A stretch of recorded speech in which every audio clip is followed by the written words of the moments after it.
The first guilty count, of course, was 4 counts in. The judge reading them one by one based on what was in the indictment in that count. Mike Hubbard's head dropped because all it took was one guilty count of this Class B felony to remove him from office. And when you've sat through this trial for 3 weeks, you understand how much this office and how much the power of this office has meant to him.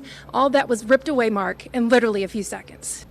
Today, Mark, the state accused House Speaker Hubbard of taking a for sale sign and putting it on his legislative office door. In exchange, the defense worked to sow seeds of so many of these people in the state government are heavily connected to Mike Hubbard, not only elected by the people, but they campaigned on money that he raised. So, Mark, the biggest question in my mind tonight was one that I posed to Acting Attorney General Van Davis. Who will be indicted next?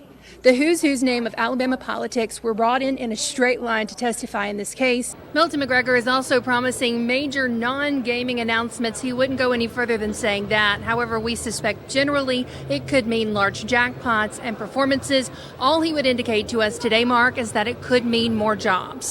An uncertain scene outside Wetumpka Middle School, enough to bring parents to their knees. I have felt that they're safe the entire time. But my emotion is more because of the fact that, our children are in the school, but I also know that they're very scared. Law enforcement with assault rifles protected the campus perimeter. It was a similar scene inside. Unfortunately, little information could be released. As I was talking to parents on the phone, I said the law enforcement has taken over.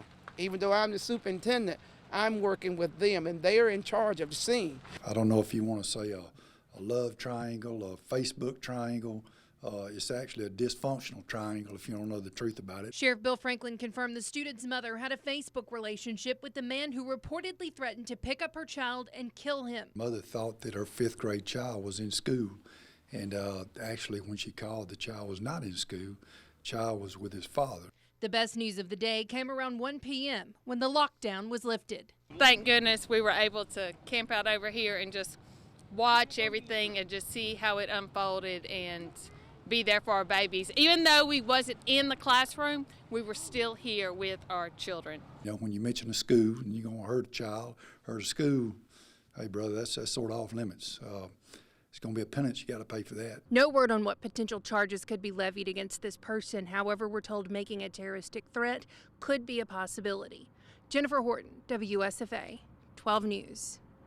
We have not disbanded SWAT, and we don't intend to disband SWAT. Montgomery Public Safety Director Chris Murphy set the record straight about the department's top tactical officers. Following allegations, the group was split up to serve in a patrol capacity and train newer officers.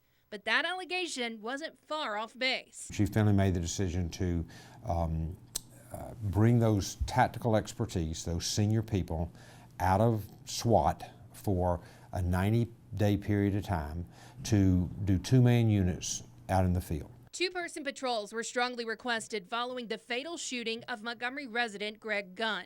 Murphy confirmed doing nothing was not an option. SWAT is currently 30 days into this redistribution assignment. This week we had a situation that required SWAT, and so we began to call them back up. Referencing a subject that was barricaded in a home on Ashton Circle on Monday. It's unclear whether this was the first time the team operated in this capacity following reassignment. There is some pro and con to what we're doing right now. Obviously, we don't have the immediate availability of SWAT that we might have had 2 months ago. When you look at the data of how many true SWAT call-outs we've had over the last year or last 3 years, we've weighed all that out. When questioned if other agencies were helping fill the void of a full-time SWAT team. We're kind of the big boys on the block. We're Montgomery Police Department, we're the capital city, and we support a lot of the smaller agencies in the river region. But I'm not aware of a situation where we have had to call in a sister agency from anywhere. Murphy agreed to check again after our interview and confirmed by phone 2 agencies, Prattville Police Department and the Montgomery County Sheriff's Office, served high-risk warrants for MPD. He says he signed off on this transition and stands behind the decision. There's going to be a consequence to any time you change or move people around. So you're going for the areas of least detriment and most benefit. Media on the scene. Jennifer Horton has the latest on this developing story. Montgomery police are working to determine what happened along Highway 31 in South Montgomery County. Wayne Hatcher was working at his business, Mosley Store, around 8 a.m.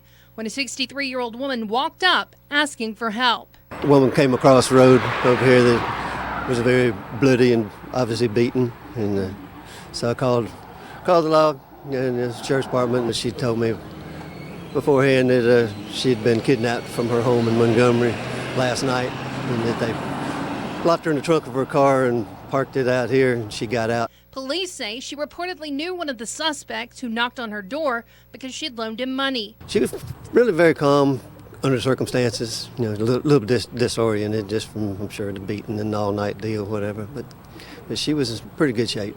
After the victim's escape, her car was found burning in a field not far from Mosley's. I could never figure out for sure from that whether she was still in it when they lit it or whether she'd already gotten out or what happened there. Hatcher's store quickly became a de facto staging area for officers. Like many, Hatcher has unanswered questions about what transpired before the victim arrived here. I'd love to see how it turns out. Hope they get caught.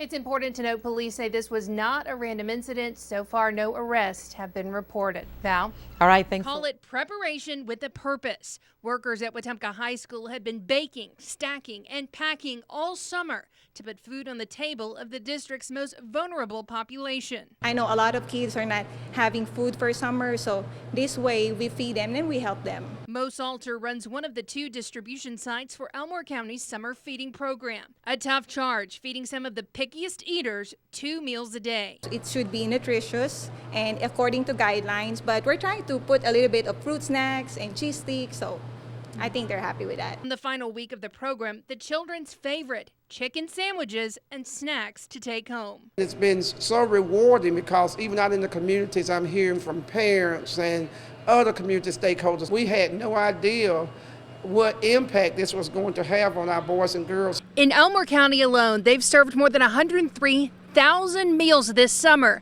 June is the busiest month, and on any given day in June, more than 1,700 meals were handed out. Most of the partner agencies pick up their food by 10. Others are delivered, checking every name off the list. A source of pride for a staff who feels daily like they're making a difference. We all work together, we work so hard and efficient. This is just another support system to help our children be successful. Educating the whole child, one meal at a time.